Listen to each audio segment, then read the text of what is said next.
Movie शुरू होती है और हम मिलते हैं हमारी मूवी के मेन कैरेक्टर जुनवू से। जुनवू अपने अपार्टमेंट में अपनी मॉम, डैड और अपनी बहन के साथ रहता था। जुनवू को गेम खेलने का बहुत ही ज़्यादा शौक था और वो most of the time game ही खेलता रहता था। एक दिन जुनवू के पेरेंट्स और उसकी बहन किसी काम से बाहर गए होते हैं। उस दिन जुनवू के फ़ोन में एक इमरजेंसी अलर्ट आता है। जुनवू बहुत शॉक हो जाता है देख के कि ये क्या है। तो फिर वो बालकनी से बाहर झाँक के देखता है तो वहाँ पे बहुत ही ज़्यादा भगदड़ मची होती है। सारे लोग किसी से डर के बहुत ही बुरी तरीके से भाग रहे होते हैं। फिर वो देखता है कि लोग एक दूसरे को खा रहे हैं। ये सब देख के जुनू बहुत ही ज़्यादा डर जाता है। उसे समझ नहीं आ रहा होता कि ये हो क्या रहा है। फिर एकदम से जुनू के डोर पे कोई नॉक करता है। जुनू देखने जाता है कि ये कौन है तो एकदम से उसका नेबर उसके घर में ज़बरदस्ती घुस जाता है। जुनू उसे निकालने की कोशिश करता है लेकिन वो जाता ही नहीं है। वो उसे बोलता है कि मेरे को बस तुम्हारा वॉशरूम यूज़ करना है, उसके बाद मैं चला जाऊँगा। तो फिर जुनू उसको अलाउ कर देता है। फिर उसका नेबर वॉशरूम यूज़ करके बाहर आता है तो जुनू अपने प्रोटेक्शन के लिए एक नाइफ़ ले लेता है। जुनू उसे जाने के लिए बोलता है लेकिन वो फिर भी नहीं जाता।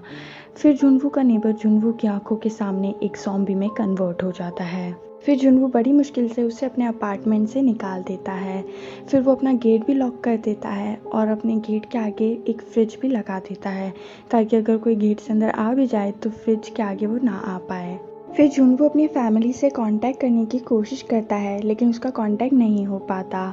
लेकिन फिर थोड़ी देर बाद जुनवू को अपनी मॉम से एक टेक्स्ट आता है जिसमें लिखा होता है कि अभी सिचुएशन बहुत ही ज़्यादा ख़राब है इसलिए वो घर नहीं आ पाएंगे, लेकिन वो सेफ़ हैं और वो जुनवू को भी सेफ़ रहने का बोलते हैं। फिर जुनवू एक पेपर पे अपना नाम, अपना एड्रेस लिख के उसके साथ एक फ़ोटो लेके सोशल मीडिया पे अपलोड कर देता है, ये सोच के कि उसको देख के कोई उसे बचाने आएगा। उसी रात कोई बहुत ही बुरी तरीके से जुनवू के डोर पे मारता है। बहुत ही ज़ोर से आवाज़ आ रही होती है तो जुनवू डर जाता है। वो जाके देखता है तो एक ज़ॉम्बी डोर खोल के अंदर आ गया होता है, लेकिन फ्रिज की वजह से वो अंदर नहीं आ पा रहा होता। जुनवू फ्रिज के आगे आ जाता है और उसे रोकने की कोशिश करता है, लेकिन वो ज़ॉम्बी बहुत ही बड़ा था तो उसे पता था कि ऐसे तो कुछ भी नहीं होने वाला। फिर जुनवू जाके बालकनी से लटक जाता है और उसके पीछे पीछे ज़ॉम्बी भी आता है, लेकिन वो नीचे गिर के मर जाता है। ये सब के चक्कर में फ्रिज से बहुत ही ज़्यादा खाना गिर जाता है और वेस्ट हो जाता है। फिर जुनवू अपने मोटिवेशन के लिए यूट्यूब पे वीडियोस डालने लग जाता है जिसमें वो बोलता है कि उसे नहीं पता कि वो कैसे सरवाइव करेगा, लेकिन उसे बस इतना पता है कि उसे सरवाइव करना ही होगा। थोड़े दिन बीत जाते हैं और नल से पानी आना भी बंद हो जाता है। जुनवू बहुत ही ज़्यादा परेशान हो जाता है कि ऑलरेडी खाने की प्रॉब्लम्स तो थी, अब पानी की भी प्रॉब्लम्स आने लग गई है। लेकिन जुनवू वीडियोस बनाना बंद नहीं करता।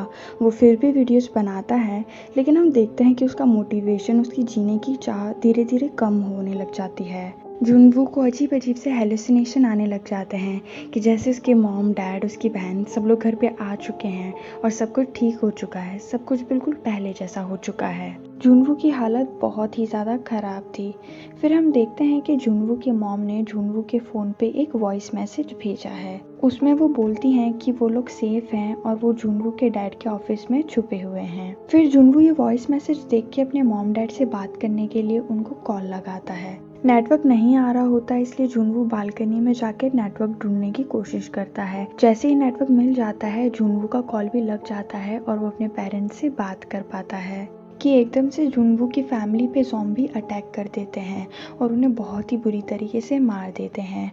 कॉल ऑन था इसलिए जुनवू कॉल पे सब कुछ सुन पा रहा था, उनकी चीखें, किस तरीके से उसकी फैमिली बहुत बुरी तरीके से तड़प रही है, ये सब जुनवू अपने कानों से सुन रहा था और ये सब सुन के वो बहुत ही बुरी तरीके से टूट जाता है। जुनवू गुस्से में पागल हो जाता है और गॉल स्टिक लेके अपने अपार्टमेंट से बाहर चला जाता है ज़ॉम्बीज़ को मारने के लिए। लेकिन वो बाहर जाके भी ज़ॉम्बीज़ का कुछ बिगाड़ नहीं पाता, लेकिन एकदम से बहुत सारे ज़ॉम्बीज़ जुनवू के पीछे पड़ जाते हैं।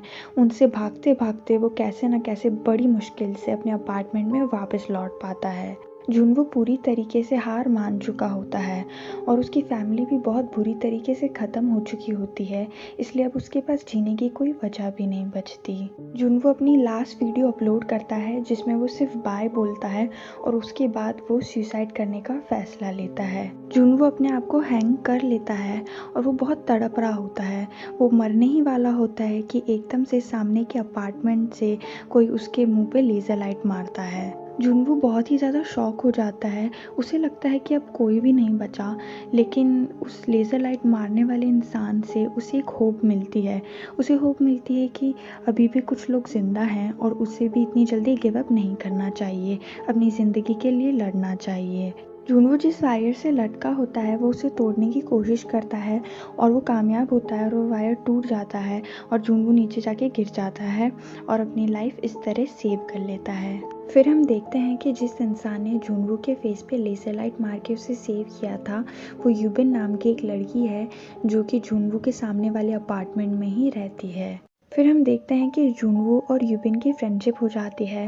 वो हर दिन बालकनी में एक दूसरे से इशारों इशारों में बात करने की कोशिश भी करते हैं और एक दूसरे को अच्छा फील कराने की कोशिश करते हैं, क्योंकि कोई भी इंसान अकेले ज़िंदा नहीं रह सकता, सबको किसी ना किसी की ज़रूरत होती ही है। एक दिन यूबिन देखती है कि जुनवो की हालत बहुत ही ज़्यादा ख़राब है। जुनवो का सारा खाना ख़त्म हो चुका होता है और पानी भी, और अब उसके पास खाने पीने के लिए कुछ भी नहीं होता। तो यूबिन डिसाइड करती है कि वो अपना कुछ खाना जुनवो को देगी। यूबिन एक बॉल पे रस्सी बांध के उसको जुनवो के अपार्टमेंट तक फेंकने की कोशिश करती है, लेकिन वो रस्सी नीचे गिर जाती है और इतना दूर तक नहीं जा पाती। फिर जुनवो एक आइडिया निकालता है। एक्चुअली जुनवो के पास एक ड्रोन भी था, तो जुनवो ड्रोन पे एक रस्सी बांध के उसे यूबिन के अपार्टमेंट में भेज देता है और उस रस्सी का दूसरा साइड वो अपने अपार्टमेंट की बालकनी से बांध लेता है। इस तरीके से दोनों के अपार्टमेंट के बीच में एक कनेक्शन पैदा हो जाता है जिससे वो चीज़ें एक्सचेंज कर सकते हैं और उस रस्सी के थ्रू यूबिन जुनवो को खाना भेज देती है। जुनवो वो खाना खाने ही वाला होता है कि एकदम से वो देखता है कि जिस बॉल पे रस्सी बांध के यूबिन ने फेंकी थी, जो कि नीचे जाके गिर गई थी, वो रस्सी एक ज़ॉम्बी उठा लेता है। वो रस्सी यूबिन के अपार्टमेंट में रखी हुई एक टेबल से बंधी हुई थी। जब वो ज़ॉम्बी उस रस्सी को खींचता है तो वो टेबल मूव होती है और यूबिन को आके लग जाती है, जिस वजह से यूबिन बेहोश हो जाती है। ज़ॉम्बी उस रस्सी के थ्रू ऊपर चढ़ने लग जाता है। जुनवो यूबिन को बचाने के लिए अपने ड्रोन से उस ज़ॉम्बी को डिस्ट्रैक्ट करने की कोशिश करता है, लेकिन ये सब ज़्यादा टाइम नहीं चल पाता और ज़ॉम्बी उस ड्रोन को नीचे गिरा देता है। ज़ॉम्बी यूबिन के अपार्टमेंट में पहुंचने ही वाला होता है कि एकदम से यूबिन को होश आ जाता है और वो ज़ॉम्बी का हाथ काट के उसको नीचे गिरा देती है। इस तरीके से बहुत ही मुश्किल से यूबिन बच जाती है। यूबिन ने जो जुनवो को खाना भेजा था वो इतना नहीं था कि वो ज़्यादा दिन चल पाए, इसलिए जुनवो और खाना ढूंढने के लिए अपने पास वाले अपार्टमेंट में चला जाता है। वहाँ से वो कुछ खाना, वायर्ड ईयरफोन और 1 पेयर ऑफ वॉकी टॉकी ले लेता है और ये सब लेके जुनवो लौट ही रहा होता है कि एकदम से एक ज़ॉम्बी जुनवो के ऊपर अटैक कर देता है। बड़ी मुश्किल से उससे अपनी जान बचा के जुनवो अपने अपार्टमेंट में वापस आ जाता है। उन 2 वॉकी टॉकी में से एक वॉकी टॉकी जुनवो यूबिन के अपार्टमेंट में उस रस्सी के थ्रू भेज देता है। तो नेक्स्ट डे वॉकी टॉकी के थ्रू बहुत दिनों बाद फाइनली वो लोग एक दूसरे से बात कर पा रहे थे और वो दोनों बहुत ज़्यादा खुश होते हैं कि फाइनली इतने टाइम बाद वो लोग किसी इंसान से बात कर पा रहे हैं। फिर वो लोग साथ में नूडल भी बनाते हैं और जब भी उन्हें अकेला फील होता था तो वो एक दूसरे से बात कर लेते थे, इससे उन्हें अच्छा फील होता था। एक दिन जब वो लोग बात कर ही रहे होते हैं, वो देखते हैं कि बहुत ज़्यादा ज़ॉम्बीज़ की भीड़ अपार्टमेंट में भाग रही है। उस टाइम यूबिन के हाथ से कुछ सामान गिर जाता है, जिसकी वजह से बहुत ज़ोर से आवाज़ होता ही है, जिसकी वजह से बहुत सारे ज़ॉम्बीज़ यूबिन के अपार्टमेंट की तरफ आने लग जाते हैं। यूबिन बहुत ही ज़्यादा डर जाती है। फिर यूबिन को बचाने के लिए जुनवो अपने फ़ोन से यूबिन के पास वाले अपार्टमेंट में कॉल करता है, जिसकी वजह से आवाज़ होती है और सारे ज़ॉम्बीज़ यूबिन के पास वाले अपार्टमेंट में चले जाते हैं। ये सब होने के बाद उनको रियलाइज़ होता है कि यहाँ पे रहना बहुत ही ज़्यादा ख़तरनाक है और उनका खाना भी ऑलमोस्ट ख़त्म हो चुका है, तो उनको खाना ढूंढने के लिए कहीं ना कहीं तो जाना ही पड़ेगा, नहीं तो वो दोनों ही मर जाएंगे। फिर यूबिन जुनवू को बताती है कि उसने देखा है कि जो जुनवू की बिल्डिंग की जो 8th फ्लोर है वो पूरी खाली है और वहाँ पे कोई भी नहीं है, तो वो लोग वहाँ पे खाना ढूंढने के लिए जा सकते हैं। फिर वो लोग पूरी तैयारी के साथ नीचे जाने के लिए तैयार हो जाते हैं। वो अपनी बालकनी में रस्सी बांध के नीचे उतरने वाले थे डायरेक्टली, क्योंकि उनको पता था अगर वो स्टेयर से जाएंगे या फिर लिफ्ट से जाएंगे तो वो बहुत ही ज़्यादा रिस्की हो सकता था। जैसे ही वो लोग नीचे उतरते हैं, नीचे उनका बहुत सारे ज़ॉम्बीज़ के साथ एनकाउंटर होता है। वो लोग बहुत अच्छे से फाइट करते हैं और बड़ी मुश्किल से और मेहनत से वो लोग जुनवू की बिल्डिंग की 8th फ्लोर तक पहुंच जाते हैं। वहाँ जाके वो लोग डोर्स अनलॉक करने की कोशिश करते हैं, लेकिन वहाँ के सारे डोर्स ही लॉक होते हैं और बहुत सारे ज़ॉम्बीज़ उनके पीछे पीछे 8th फ्लोर पे भी आ रहे होते हैं। तो वो लोग बहुत ही ज़्यादा घबरा जाते हैं। वो लोग डोर्स खोलने की कोशिश करते हैं, लेकिन डोर्स नहीं खुल रहे होते। उनको लगता है बस अब उनको और कोई नहीं बचा सकता और अब वो लोग मरने ही वाले हैं कि एकदम से एक अंकल अपने अपार्टमेंट का डोर खोलते हैं और उनको अपने अपार्टमेंट में ले लेते हैं। यूबिन को ये बहुत ही ज़्यादा शॉकिंग लगता है कि इतना बुरा टाइम चल रहा है और इतने बुरे टाइम में कोई अनजान इंसान उनकी हेल्प क्यों ही करेगा। लेकिन वो इंसान अच्छा इंसान लग रहा होता है, तो यूबिन को लगता है कि शायद वो ओवरथिंक कर रही है और ऐसा कुछ नहीं है। फिर वो आदमी बिल्कुल एकदम जेंटलमैन की तरह उनको पानी भी पिलाता है और उनको खाना भी खिलाता है।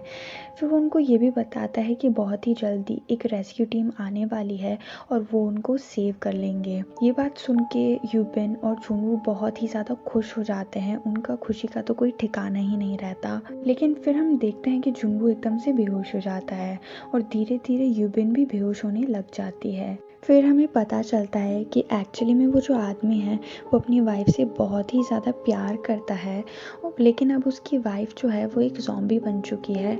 लेकिन उसने अभी भी अपनी वाइफ को एक रूम के अंदर बांध रखा है। वो नहीं चाहता कि उसकी वाइफ उससे अलग हो, वो चाहता है वो ज़ॉम्बी है, लेकिन फिर भी वो जिस भी हालत में है वो उसे उसी हालत में एक्सेप्ट करता है और उसे उसी हालत में सेव करना चाहता है।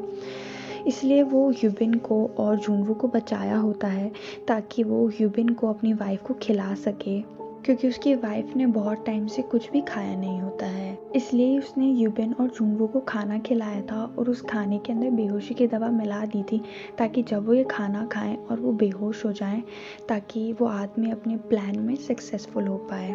फिर वो आदमी जुनवू के हाथ बांध देता है और यूबिन के भी हाथ बांध के उसे उस रूम के अंदर छोड़ देता है और बाहर से ही एक रस्सी के थ्रू अपनी वाइफ को धीरे धीरे करके रिलीज़ करने लग जाता है ताकि वो यूबिन पे अटैक करके और उसको खा सके।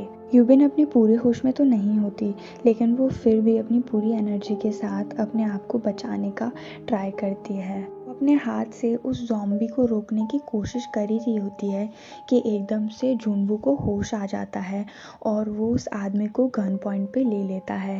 लेकिन वो आदमी एकदम से अपने हाथ से वो रस्सी पूरी छोड़ देता है जिस रस्सी से वो ज़ॉम्बी बंधी हुई थी। यूबिन की चीखें साफ साफ सुनाई दे रही थी। वो डोर लॉक था, इसलिए जुनवू चाह के भी यूबिन की हेल्प नहीं कर पा रहा था। फिर एकदम से चीखें आना बंद हो जाती है।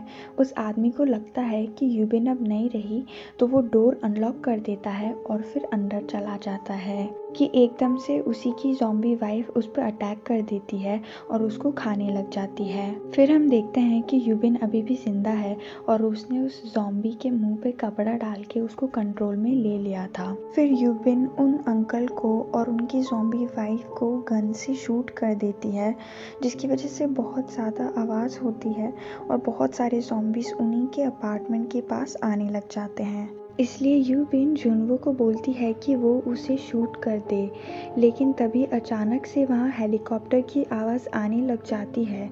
वो लोग समझ जाते हैं कि रेस्क्यू टीम वहाँ पे पहुँच चुकी है उनको बचाने के लिए। वो लोग बड़ी मुश्किल से ज़ॉम्बी से लड़ते लड़ते जाके टेरेस पे पहुँच जाते हैं, लेकिन जब वो टेरेस पे पहुँचते हैं तो उनको कोई भी हेलीकॉप्टर नहीं दिखता और फिर बहुत सारे ज़ॉम्बीज़ उनके पीछे पीछे टेरेस पे भी पहुंच जाते हैं। अब उनको कोई भी रास्ता नहीं दिखता। उनको ये लगता है कि अब सब कुछ ख़त्म हो चुका है और अब उनको कोई भी नहीं बचा सकता। लेकिन एकदम से उन्हें हेलीकॉप्टर की आवाज़ वापस आने लग जाती है। वो देखते हैं कि वहाँ पे रेस्क्यू टीम के हेलीकॉप्टर्स पहुँच चुके हैं और वो वहाँ आके यूबिन और जुनवू को सेव कर लेते हैं और मूवी इसी हैप्पी एंडिंग के साथ ख़त्म हो जाती है। ये मूवी एक बहुत ही अच्छा मैसेज लोगों तक पहुंचाती है और वो मैसेज ये है कि हमें कभी भी हार नहीं माननी चाहिए। भले सिचुएशन कितनी भी ख़राब हो जाए, लेकिन हार मानना कोई एक ऑप्शन नहीं होता। हमें हमेशा फाइट करना चाहिए और एक टाइम बाद सब हमेशा ठीक हो ही जाता है। अगर आपको वीडियो पसंद आई हो तो प्लीज़ लाइक करें।